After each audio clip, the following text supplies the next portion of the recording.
عرش اس کی چھت بنایا گیا ہے، اور وہ اندر بیٹھو تو باہر نظر آتا ہے، باہر بیٹھو تو اندر نظر آتا ہے۔ میں نے جو ایک دفعہ جنت کا محل دیکھا خواب میں، تو یہ اس کی میں نے صفت جو پڑھی تھی وہ میں نے آنکھوں سے دیکھی کہ میں اس کے اندر چل رہا تھا، مجھے باہر بھی نظر آ رہا تھا اور اوپر بھی نظر آ رہا تھا اور دائیں بائیں بھی نظر آ رہا تھا، حالانکہ میں ایک گیلری میں چل رہا تھا، اور اس کا جو فرش تھا مجھے لگتا تھا ہر فرش کی ٹائل کے نیچے سورج نکلا ہوا ہے، اس طرح اس میں سے روشنیاں نکل رہی تھیں، روشنیاں نکل رہی تھیں۔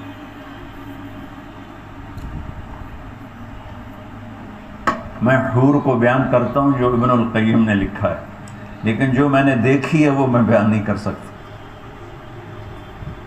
میں اب بھی دیکھ رہا ہوں۔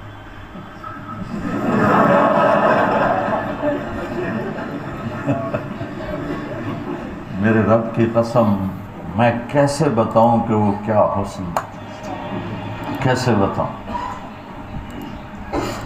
یقین مانو، میں کتنا جنت کو بولتا ہوں اور میں جنت کے حوروں کو بولتا ہوں جو لکھا ہوا ہے، لیکن جو اللہ نے مجھے دکھایا وہ میرے پاس نہ لفظ ہے، اس کی مسکراہٹ پھول پھول پھول۔ اگر وہ دنیا میں ہوتی تو میں تو ویسے مری فوت ہی ہو جاتا۔